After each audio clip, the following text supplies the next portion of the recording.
Hola und herzlich willkommen zu einer neuen Ausgabe von der aktuellen Lage in Kuba hier auf I Love Kuba. Wir haben Februar. Wir schauen uns die Ereignisse der letzten Wochen in Kuba an, ja, von der Wirtschaftslage über den Alltag bis hin zu politischen Entscheidungen, die das Land auf der Insel prägen. Wenn du an Themen rund um Kuba interessiert bist, abonniere gerne meinen Kanal. Den Button findest du unter dem Video. Dann fangen wir jetzt mal an mit dem Video zur aktuellen Lage in Kuba im Februar 2026.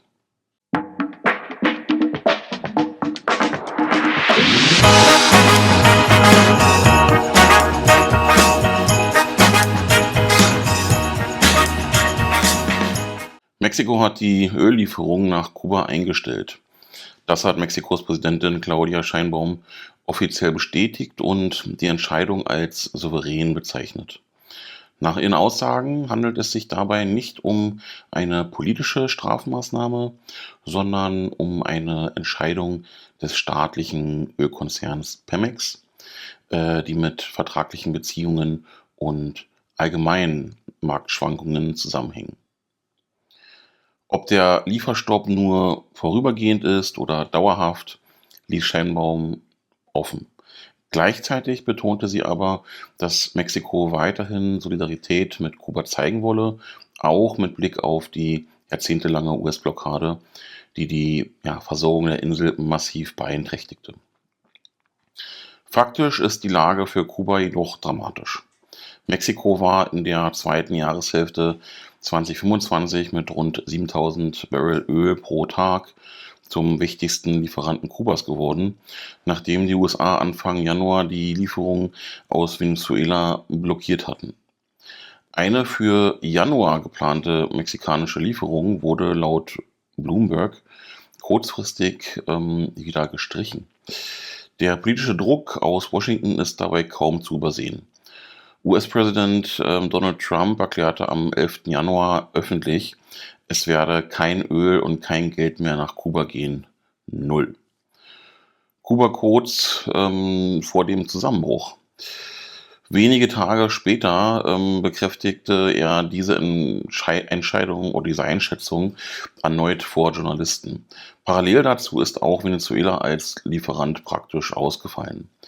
Nach internen Dokumenten des staatlichen Konzerns sowie Schifffahrtsdaten hat Venezuela seit etwa einem Monat weder Rohöl noch Treibstoff nach Kuba geliefert. Dabei war Venezuela über Jahre hinweg der wichtigste und verlässlichste Energiepartner Havanas. Die Folgen zeigen sich bereits jetzt deutlich. Tägliche Stromausfälle, massive Probleme im Transportwesen und lange Schlangen an Tankstellen. Und ja, die Situation könnte sich sehr schnell weiter zuspitzen. Nach einem Bericht der Financial Times verfügt Kuba derzeit nur noch über Ölreserven für etwa 15 bis 20 Tage. Diese Einschätzung basiert auf Daten des Analyseunternehmens Kepler und berücksichtigt sowohl den aktuellen Verbrauch als auch die minimalen Eigenförderungen der Insel. Zum Vergleich, im Jahr 2025 erhielt Kuba durchschnittlich rund 37.000 Barrel Öl pro Tag aus verschiedenen Quellen. Im laufenden Jahr gab es bislang nur eine einzige Lieferung aus Mexiko am 9. Januar mit knapp 85.000 Barrel. Das entspricht umgerechnet etwa mehr als 3.000 Barrel pro Tag. Besonders kritisch ist der Mangel an Schweröl, das für die Stromerzeugung unverzichtbar ist. Venezuela war hier zuletzt der einzige Lieferant. Die letzte Lieferung traf jedoch bereits im November ein. Seitdem kein Nachschub. Lieferungen aus Russland und Algerien waren zuletzt nur noch sporadisch.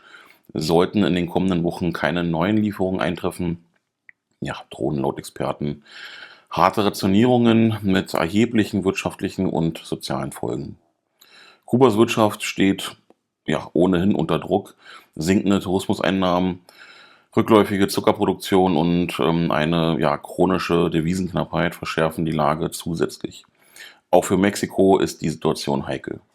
Innerhalb der Regierung wächst die Sorge, dass weitere Öllieferungen an Kuba zu einem offenen Konflikt mit den USA führen könnte. Gleichzeitig stehen wichtige Handelsabkommen mit den USA und Kanada zur Neuverhandlung an. Analysen vermuten, dass genau dieser politische Druck ein zentraler Druck für die Zurückhaltung Mexikos ist. Während Trump weiterhin prognostiziert, Kuba werde sehr bald scheitern, zeigt sich die kubanische Führung demonstrativ standhaft. Präsident Miguel Díaz-Canel erklärte, dass Drohung und wirtschaftlicher Druck Kuba nicht aufhalten würde. Ob diese Haltung angesichts schwindender Energiereserven aufrechterhalten werden kann, bleibt allerdings offen. Die USA haben Kuba offiziell als außergewöhnliche Bedrohung für ihre nationale Sicherheit eingestuft. US-Präsident Donald Trump rief per Exekutivanordnung einen nationalen Notstand aus und schuf damit die rechtliche Grundlage für neue wirtschaftliche Zwangsmaßnahmen gegen die Insel und gegen alle Länder, die Kuba weiterhin mit Energie versorgen. Konkret ermächtigt das Dekret die US-Regierung, Strafzölle auf Waren aus Staaten zu verhängen, die direkt oder indirekt Öl nach Kuba liefern. Ziel ist es, Kuba vollständig von internationalen Energielieferungen abzuschneiden. In der Anordnung wirft Trump der kubanischen Regierung vor, sich mit feindlichen Staaten und böswilligen Akteuren zu verbünden. Genannt werden unter anderem Russland, China und Iran sowie die Organisationen Hamas und Hisbollah. Beweise für diese Vorwürfe legt die US-Regierung nicht vor. Die Maßnahme reiht sich in eine Eskalation ein, die Anfang Januar begann nach der Festnahme des venezolanischen Präsidenten Nicolás Maduro durch US-Streitkräfte. Übernahmen die USA faktisch die Kontrolle über den venezolanischen Ölsektor. Kurz darauf kündigte Trump an, sämtliche Öllieferungen nach Kuba unterbinden zu wollen. Bereits im Januar 2025 hatte Trump Kuba erneut auf die Liste der angeblichen terrorunterstützenden Staaten gesetzt. Trotz gegenteiliger Einschätzung früherer US-Regierungen unter Obama und Biden. Havanna weist diese Vorwürfe weiterhin zurück. Der Mechanismus der neuen Strafmaßnahmen ist klar definiert. Zunächst soll das US-Handelsministerium prüfen, welche Länder Öl an Kuba liefern, direkt oder indirekt.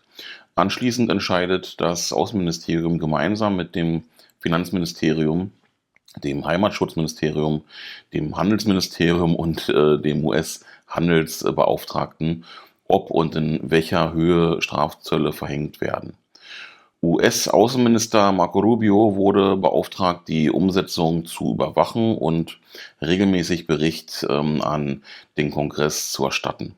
Trump behält sich vor, das Dekret jederzeit zu verschärfen oder anzupassen, etwa wenn betroffene Länder Gegenmaßnahmen ergreifen oder Kuba aus Sicht Washingtons Zugeständnisse macht.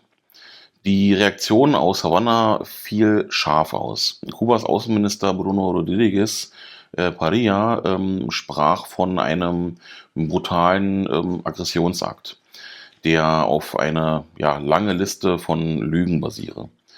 Die eigentliche Bedrohung für Frieden und Stabilität in der Region gehe so Rodríguez, vom böswilligen Einfluss der US-Regierung selbst aus. Er warf Washington vor, andere Staaten durch Erpressung und Zwang zur Teilnahme an der internationalen verurteilenden Blockadepolitik zu nötigen. Länder, die sich weigern würden, mit willkürlichen Strafzöllen bedroht, die gegen alle Regeln des freien Welthandels verstießen. Unterstützung erhielt Kuba aus China.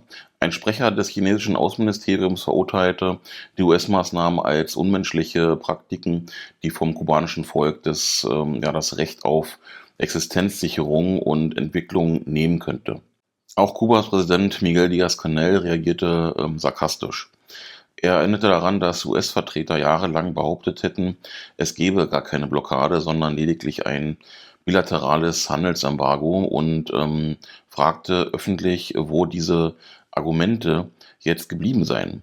Ein Blick in die Geschichte zeigt, dass ja, diese Politik kein neues Phänomen ist. Bereits 1961 verhängten die USA eine Wirtschaftsblockade gegen Kuba. Ein später freigegebenes Dokument aus der Eisenhower-Administration beschreibt das erklärte Ziel offen, wirtschaftliche Not, Hunger und Verzweiflung zu erzeugen, um den Sturz der kubanischen Regierung herbeizurufen. Die aktuelle Eskalation trifft Kuba in einer extrem verwundbaren Phase. Die Insel muss ja, rund 2 Drittel ihres Erdölbedarfs importieren, darunter sämtliches Benzin, Diesel und Kerosin. Laut der Financial Times deckt Mexiko zuletzt etwa 44% der kubanischen Ölimporte ab, Venezuela 34%, Russland rund 10%, kleinere Mengen kamen aus Algerien. Venezuela hat seine Lieferungen inzwischen vollständig eingestellt. Mexiko steht unter massivem Druck aus Washington. Analysen gehen davon aus, dass Kubas Ölreserven, wie vorhin auch schon mal erwähnt, nur noch für etwa 15 bis 20 Tage reichen.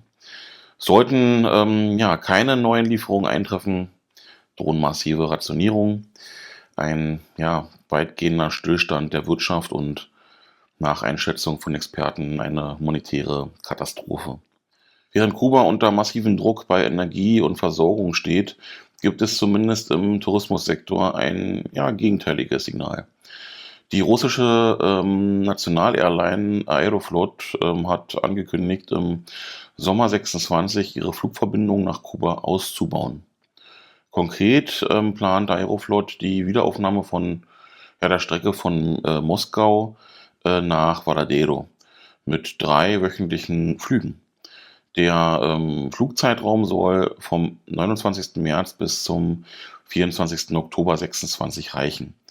Eingesetzt wird eine Boeing 777-300 ER mit insgesamt 457 Sitzplätzen, betrieben von der Aeroflot-Tochter Rossiya Airlines. Damit reagiert die Airline nach eigenen Angaben auf die gestiegene Nachfrage russischer Touristen und Touristinnen.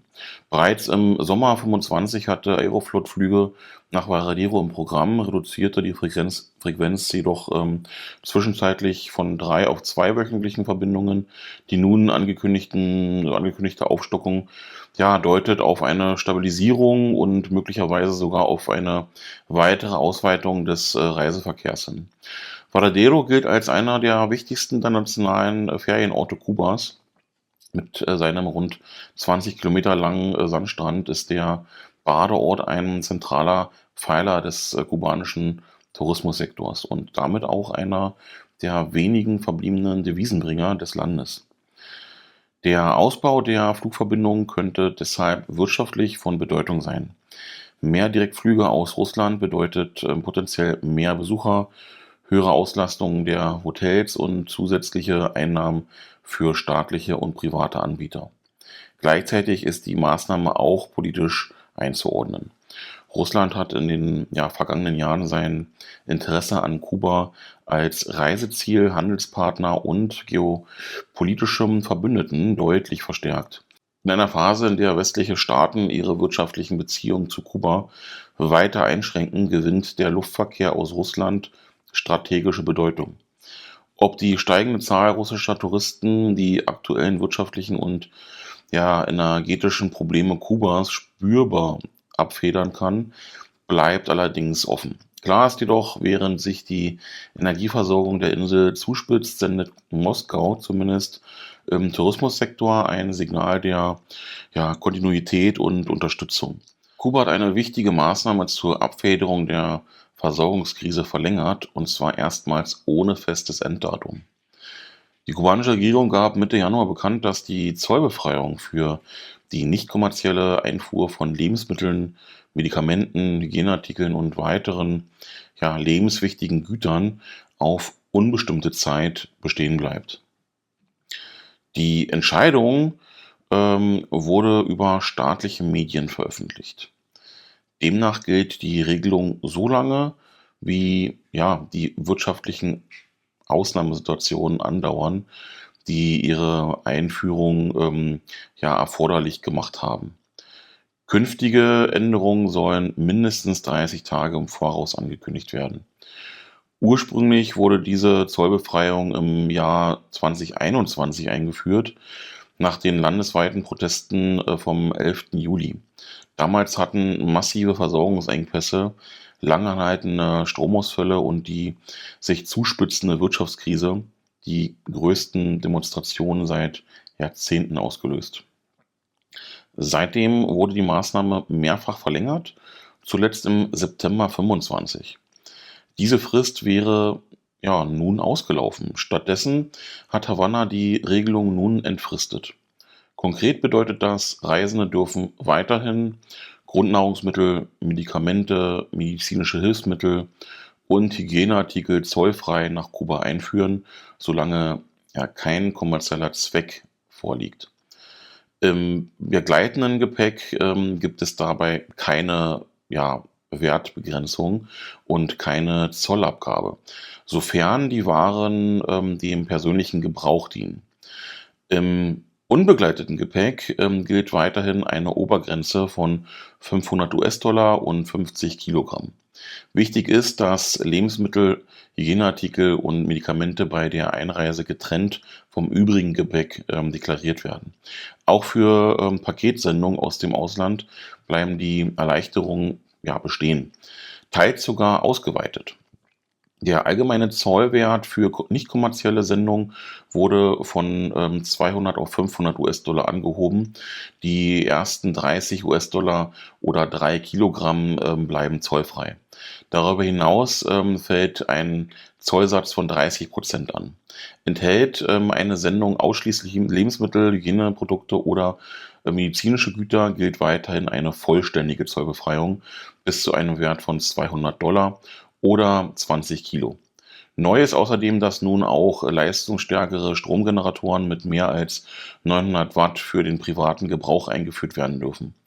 Das unterstreicht die gravierend die anhaltende Energiekrise auf der Insel. Medikamente in Originalverpackung sowie viele medizinische Produkte dürfen weiterhin unbegrenzt zollfrei eingeführt werden. Frühere Gewichtsbeschränkungen sind ausgesetzt. Die Entscheidung macht deutlich, wie angespannt die Lage in Kuba weiterhin ist. Seit mehr als 5 Jahren steckt das Land in einer tiefen Wirtschaftskrise, geprägt von Mangelversorgung, hoher Inflation, Währungsverfall und regelmäßigen Stromausfällen. Für viele Familien sind die Zollbefreiungen zu einer unverzichtbaren Lebensader geworden. Gleichzeitig ersetzt diese Erleichterung keine strukturelle Lösung. Sie lindern die schlimmsten Folgen der Krise, ändern jedoch nichts an den grundlegenden wirtschaftlichen Problemen, mit denen Kuba weiterhin konfrontiert wird. Ja, wenn du dennoch nach Kuba reisen willst, gibt es einige wichtige Dinge zu wissen, damit deine Einreise reibungslos klappt. Für die Einreise brauchst du einen gültigen Reisepass, der bei Einreise noch mindestens 6 Monate gültig ist. Seit Juli 25 gilt für die meisten internationalen Reisenden ein elektronisches Visum, das du vor der Abreise online beantragen musst. Dieses Visum berechtigt zu einem Aufenthalt von bis zu 90 Tagen und kann in der Regel um weitere 90 Tage verlängert werden. Bis zum 31. Dezember 25 konnte man alternativ noch die klassische Papiertouristenkarte nutzen. Danach, also ab jetzt, ist ausschließlich das E-Visum gültig. Vor der Einreise musst du online eine Einreiseerklärung ausfüllen, de Viajeros. Dieses digitale Formular füllst du typischerweise innerhalb weniger Tage vor Abflug aus und musst es bei der Einreise zusammen mit deinem Visum vorzeigen. Bei der Kontrolle am Flughafen können auch weitere Nachweise verlangt werden, wenn auch sehr, sehr selten. Rück- oder Weiterreiseticket, Adresse einer ersten Unterkunft in Kuba, Nachweis ausreichender finanzieller Mittel für deinen Aufenthalt. Was noch notwendig ist, wäre für alle Reisenden eine gültige Auslandskrankenversicherung, die auch medizinische Kosten in Kuba abdeckt. Aktuell gibt es keine verpflichtenden Impfungen um nach Kuba einzureisen. Eine Gelbfieberimpfung wird nur verlangt, wenn du zuvor in einem Gelbfieber-Risikogebiet warst. Allerdings ist Kuba ein tropisches Land und generell wird ein umfassender Impfschutz nach deutschem Standard, das soll heißen Tetanus, Polio, Hepatitis und gegebenenfalls Hepatitis A, vor einer Reise empfohlen. Auch zum Schutz vor anderen Infektionsrisiken, wie jetzt zum Beispiel Chikungunya. Also nochmal kurz zusammengefasst, was du brauchst: Reisepass mit mehr als 6 Monate Gültigkeit, E-Visa, vorab Einreiseerklärung online ausgefüllt, Krankenversicherung mit medizinischer Deckung in Kuba. Das waren die Themen für das heutige Video. Lasst mir gerne eine Bewertung oder einen Kommentar da, und wenn ihr es noch nicht gemacht habt, abonniert auch gerne meinen Kanal. Das würde mich sehr freuen. Wir sehen uns im nächsten Video wieder. Bis dahin, Saludos, ciao.